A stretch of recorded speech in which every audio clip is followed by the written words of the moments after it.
What is up, guys? It's the Sound Alchemist here with the one, the only, the spine tingling, the teeth crunching, the nose gaping. Gershwan! I try to extend my nose, but it hurt. I feel like that should. And welcome back to another For the Greater. This is a video series where we answer the questions left by you, the viewer. If you have a question for us, comment down below. Put question in front of your question because we get to those questions first. Also, we have super thanks, so if you want to ask us a question and you want a guaranteed answer for next episode, simply hit us up with a super thanks and we'll answer your question. Sorry, excuse me. But that is what, Yeah, so this question is brought to us by Oscar. He's a viewer like you. Let's say Primarchs never met the Emperor, and they were still flung across the galaxy. What would it look like? So basically, what if the Emperor never reclaimed his sons? I like to theory, I can give you what I actually think would happen based on the lore, and then what I wish would happen. Because I think what would happen is that the connection that the Emperor had to each one of his sons was super strong. Right. So the Emperor would eventually, because he's immortal, he's perpetual, he would eventually come across these super beings, the Primarchs, understanding that they are his sons, because after all, he did create them.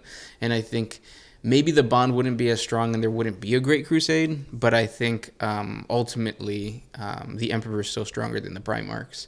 He would show them that, he is his father, or he's the All-Father, basically. Yeah. And I think there would be some would go back to him, others would already be corrupted. I'm pretty sure the Night Haunter would already be done. So same thing with Perturabo. Who else? Mortarion probably. Yeah. So a lot of the traitors would already be traitors, except for Angron. I feel like Angron would probably be stoic as fuck. Yeah, because he was a pretty good dude. I say good with quotation marks because he did fight alongside his gladiatorial brothers, and he was ready to die for them. So would he have died on that planet? I don't think so, because he's a Primarch, right? And I think that's what it would have. It would have created, because what I'm trying to say is that the Emperor really fucked over Angron. Oh yeah, out of all of them, I'd say he's the one. Yeah. So I think that Angron would have been a super badass, stoic, heroic leader that is filled with valor and might. Yeah. A mix between Rogaldorn and Leman Russ. Okay, I could see that.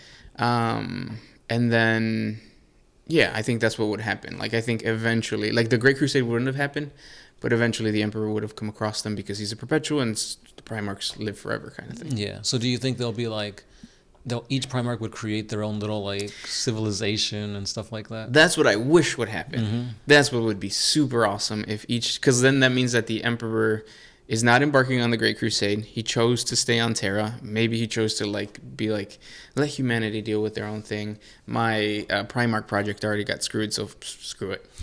And if that's the case, and the Emperor stays on Terra, and these Primarchs build their own empires, eventually humanity ventures back out into the galaxy, and you do encounter these human empires scattered. These, what would it be, 19 human empires? Yeah, well, I guess if you count Alfarius and Omegon.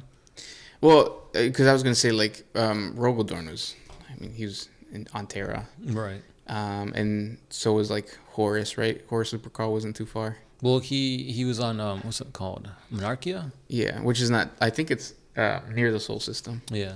So there are Primarchs that were pretty close to Terra that probably would have joined. Yeah. Yeah. But then you can theory craft, and that's when you can create some really cool stories of basically what happened in McCrag, right? Yes. With Gilliman creating Ultramar. Mm-hmm. So that, but with each individual Primarch and their flavors, Do you think they would have found some way to create Space Marines, or do you think they'll just use whatever indigenous population of the world they were on? Oh, that's a really good question. Because the Emperor was the one. Well, the Emperor and his scientists are the ones that are created the Space Marines. Right.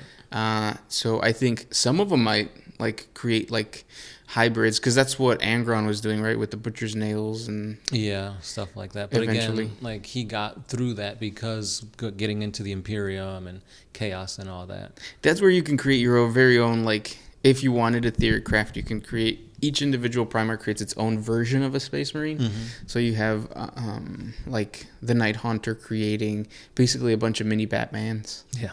Because that's what he is. He's just like a demigod Batman.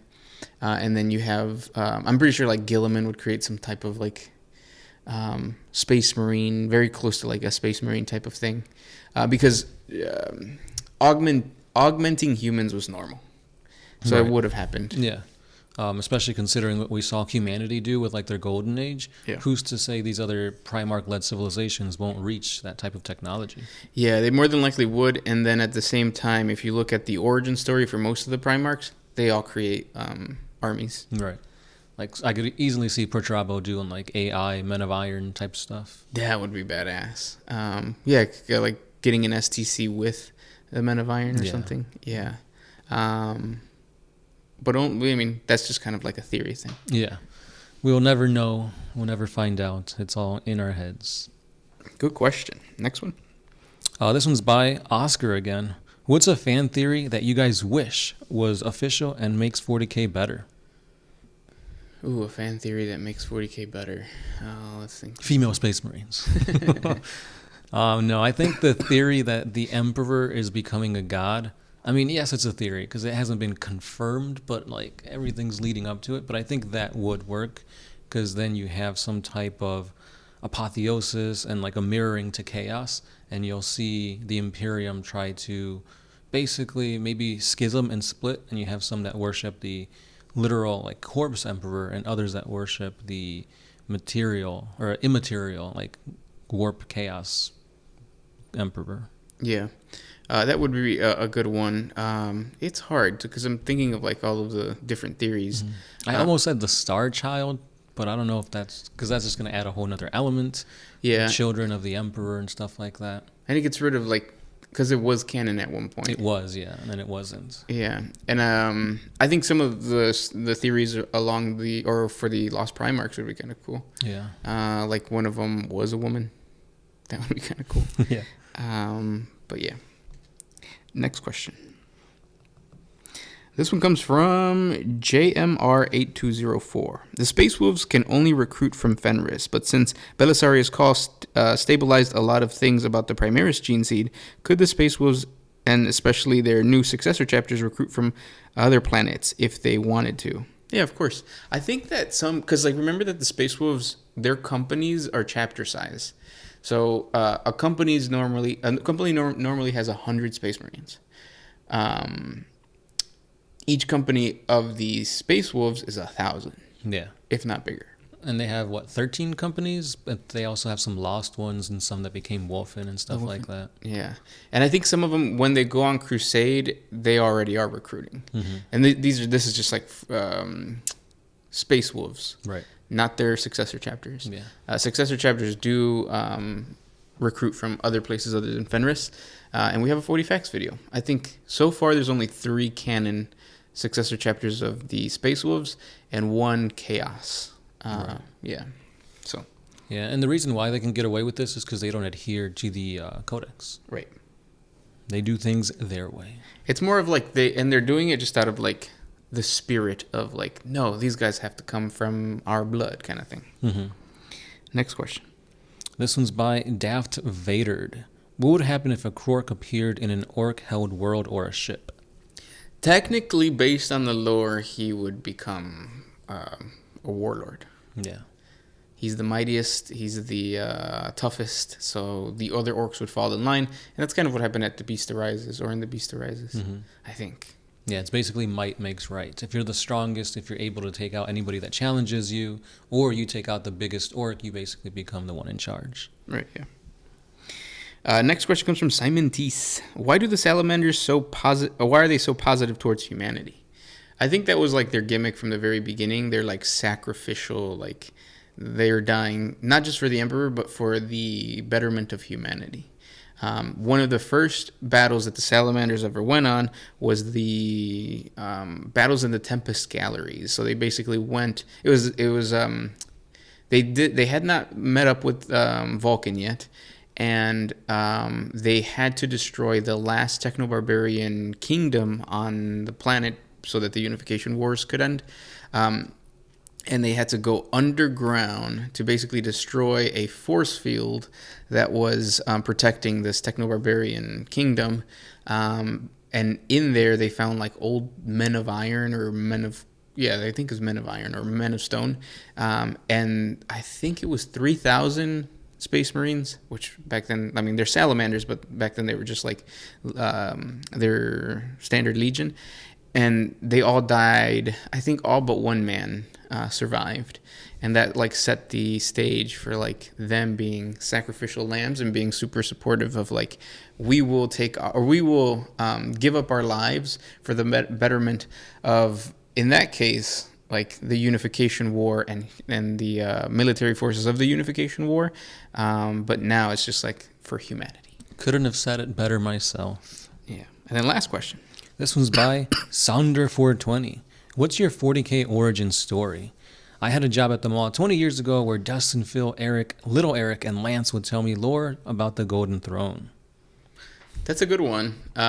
For us, it was my birthday, and I had come across the store at the mall, and I remember going in and out of that store because I saw the miniatures and I thought it was cool, but I was too scared to go in because I was like super, I think it was like 7 or 6. Yeah. And then finally, one of the guys told me to come inside, and he gave me a fantasy orc like for free. He was just like, take it. And then I told the guys, and then on my birthday, I said we should go there and paint and buy and build minis, and we did. Yep. But we didn't know what we were doing. The workers at that on that day weren't that great, because I think they had another what is it called, birthday going. Yeah. And they were kind of assholes. So what we did is we bought one box of, it was 3 of us. Mm-hmm. We bought one box of Space Wolves. We split all 10 up. I got 3. No, you got 4. I got 4 because of my birthday. Yeah, and then we each got 3. Yeah, and then that was our origin. We literally just built them as to how cool it looked. Yeah. Remember, I had a guy with like 2 bolt pistols and 2 chain swords. Like, come on. Yeah, and we didn't really learn how to play for years. Yeah, we made up our own rules, Yeah, like a checkers version of it. Which is fun. Yeah. We used to shoot each other in the jetpack. And I think the reason why we never played was because, like, what I remember when we were building, there was people talking about how the atmosphere affected gameplay. Yep. And I'm just like, this seems too complicated. Yeah. Let's just play checkers, 40K style. Yeah. But yeah, I think it was the sculpts that really like got us in there. Yeah, definitely. Like, everything looked cool. Yeah. And I guess Space Wolves looked the coolest to our young little minds. Yeah. Even though, like, so then when it came to picking my own army, I wanted to do Tau. Mm-hmm. I beat him to it. Yeah. I didn't like Dreadnoughts. I remember that. Mm-hmm. Now I think they're badass. But I remember when we first started playing, I used to look at the Dreadnought models and think, like, wow, like, that does not look cool. Yeah. It's too boxy. Yeah. But no, it's very awesome. Mm-hmm. And those were the questions for today. If you guys have more questions for us, please comment down below. Thank you guys so much for listening and watching, and we'll talk tomorrow. Yeah. As always, it's been the Sound Alchemist. Gershwan. And we are out. Always